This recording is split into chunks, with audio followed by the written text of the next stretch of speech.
Bom dia, pessoal. Nós vamos dar início a uma série de 3 comentários, agora voltados para antologias sobre a poesia moderna brasileira. E a primeira obra que nós escolhemos, uma pioneira nesse tipo de trabalho, é uma antologia organizada pelo Manuel Bandeira, com a colaboração do Valmir Ayala. Essa antologia são 2 volumes.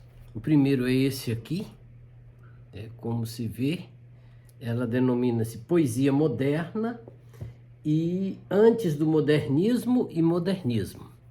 E tem um segundo volume, que é também Poesia da Fase Moderna, Depois do Modernismo.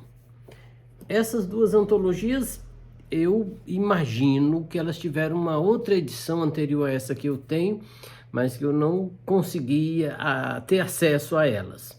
Bom, nós vamos comentar algumas coisas que nos parecem interessantes. A primeira é que o Manuel Bandeira inaugura no Brasil um modelo de antologia poética muito significativo. E a primeira que ele organiza é essa preciosidade aqui, sabe? É uma antologia dos poetas brasileiros da fase romântica. Isso aqui é de 1937, mas a apresentação dele é de 1936. Portanto, foi uma espécie de homenagem aos 100 anos do início do nosso romantismo, tá bom? Ele vai fazer outras antologias sobre o parnasianismo, sobre o simbolismo, que são muito ricas, muito significativas. O que eu queria chamar a atenção, alguns detalhes dessa antologia em 2 volumes, é que o primeiro volume, o Bandeira, no Antes do Modernismo, traz 10 autores e faz um comentário que eu gostaria de chamar a atenção. Ele diz que esses autores, embora formados na lição parnasiana e simbolista, já apresentavam algo diferenciado deles, algo de novo, já na forma, já na sensibilidade. E dentre esses autores, eu destaco 2.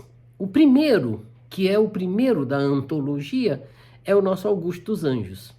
O Augusto dos Anjos ele apresenta como um poeta singular, que tem elementos, agora eu dizendo, de modernidade na sua poesia. E o segundo que eu gostaria de destacar, a segunda, é Gilca Machado. Por quê eu gostaria de destacar Gilca Machado? Porque a Gilca Machado vai ficar apagada da historiografia literária brasileira relativa ao modernismo. Só mais uma antologia que eu conheço traz o nome da Gilca Machado. As demais vão ignorá-la totalmente. Então, esse é um dado muito interessante, muito rico, do trabalho do Manuel Bandeira. E a antologia tem uma construção que tem um número bom de poema, 4, 5, às vezes um pouco mais, às vezes um pouco menos. É sempre uma apresentação rápida do poeta de 5 a 10 linhas, às vezes um pouco mais, às vezes um pouco menos. Mas as referências bibliográficas muito bem feitas, muito bem trabalhadas. Com relação a esse primeiro volume, um dado que é também, que eu gosto sempre de destacar quando eu falo das antologias, é relativo à presença das mulheres. Apenas 3 mulheres comparecem na poesia do modernismo. 2 delas aparecem em todas as antologias que eu conheço, Cecília Meirelles e Henriqueta Lisboa. Mas nessa do Bandeira, a Dalgisa Neri comparece. Isso é muito bonito, muito rico, porque é uma autora também desconhecida, que só contemporaneamente a sua obra foi reeditada e uma obra que tem elementos, peculiaridades que merecem ser estudados. Bom, a segunda antologia, o volume 2, né, melhor dizer o volume 2, depois do modernismo, ela tem já um jeito das historiografias, né? Por exemplo, a primeira, ele diz assim, antes do modernismo, mas ele não usa o conceito pré-modernismo. Esse conceito possivelmente veio depois. A segunda, ele divide em geração de 45, eles, né? Poesia agora e as vanguardas, concretismo e nacionalismo e praxis. Então a segunda tem já um caminho de subdivisão muito significativa. Nesta segunda, o que eu gostaria de destacar? Eu gostaria de destacar novamente a questão da presença da voz feminina. Nessa antologia, nessa segunda parte, nós temos a presença de 7 autoras, de 7 mulheres. Algumas eu conheço, outras não, né? Já procurei. Quem são elas? Maria Isabel, Celina Ferreira, Renata Palottini. Renata eu conheci inicialmente como pesquisadora da dramaturgia e mais recentemente consegui adquirir as obras poéticas dela. Lélia Coelho Frota, Marli Oliveira, essa a gente conhece, tem uma obra muito rica. Recentemente teve uma edição de sua obra, se não me engano, pela Unesp, e uma voz da lírica brasileira muito rica e que ainda eu acho que não foi estudada como mereceria. Mariana de Abreu Machado e Maria do Carmo Viváqua Martins. Essas também eu não conheço. Um dado curioso das antologias é que elas trazem, às vezes, muitos nomes que 10, 20, 30, 40 anos depois, praticamente ninguém conhece. Né? Às vezes uma obra, 2 obras, e isso fica depois, digamos assim, apagado. Né?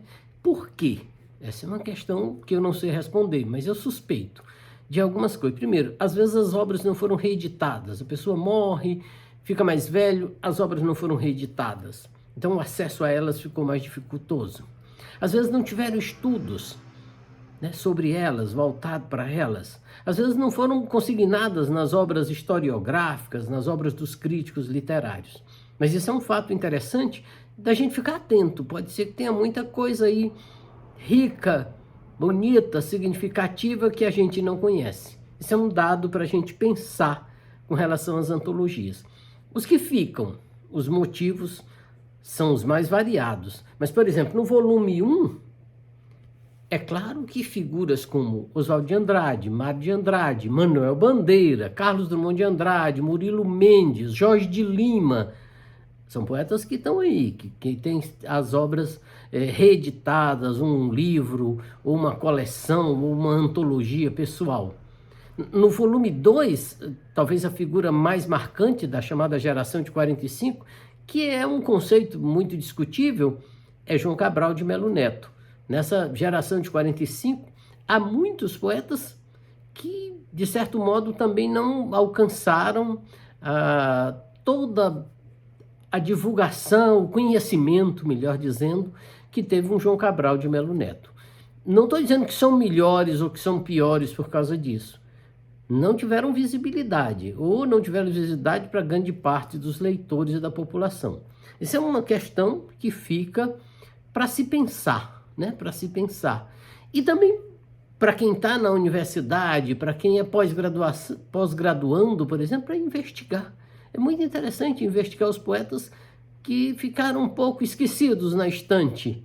E afora os que sequer tiveram suas obras publicadas. Vez por outra surgem autores cujas obras ficaram na gaveta e que podem ser muito ricas. O que eu vou ler destas 2 antologias? Eu vou ler um poema da Adalgisa. Por quê? Porque eu acho que ela tem uma poesia que me inquieta bastante e que mereceria ser mais conhecida.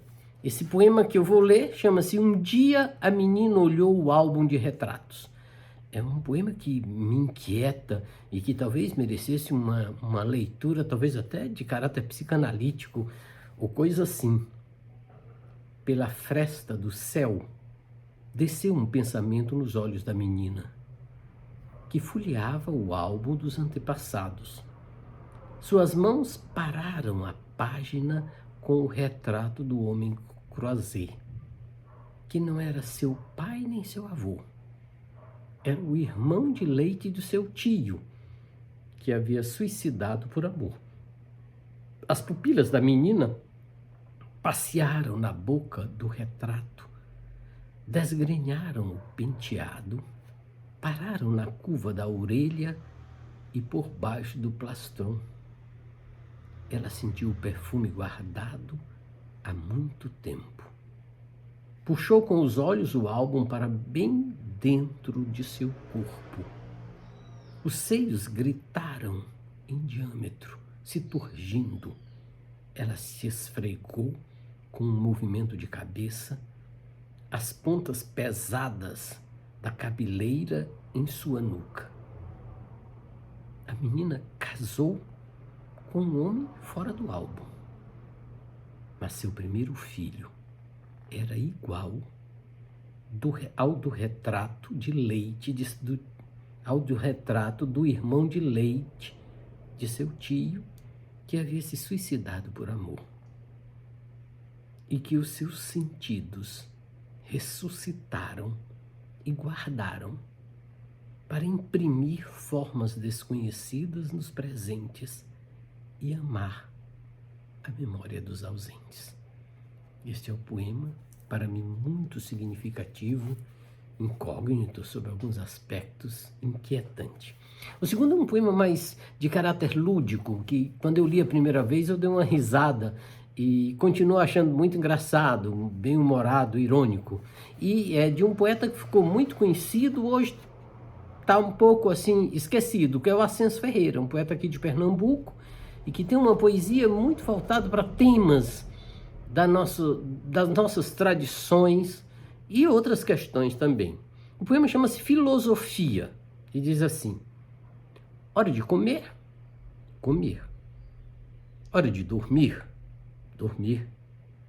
Hora de vadiar, vadiar. Hora de trabalhar, pernas pro ar, que ninguém é de ferro. Eu lembro claramente quando li esse poema também numa antologia que possivelmente vai ser a que vou ler no próximo encontro da gente.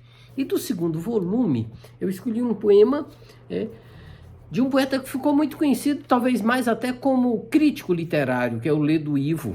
Mas tem uma poesia bonita, uma poesia de caráter social em alguns momentos, que vale a pena ser lida. Chama-se O Amanhecer das Criaturas. Ele diz assim: o dia forma-se de quase nada.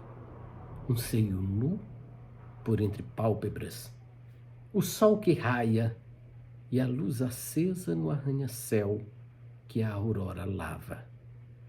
A mão incerta deixa na rósea carne dormida o gesto equívoco. Tudo é lilá, na luminosa e vã partilha.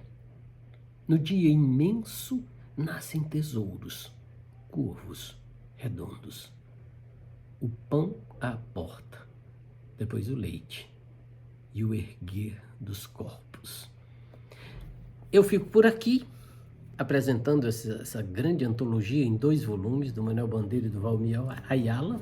Agradeço a sua participação, a sua divulgação do nosso trabalho, o seu acesso ao canal da Dona Denise, que eu não repito de dizer, organizado pela minha irmã, numa homenagem à nossa mãe. Muito obrigado, boas leituras, muita poesia aí na sua vida, no seu dia a dia. Obrigado.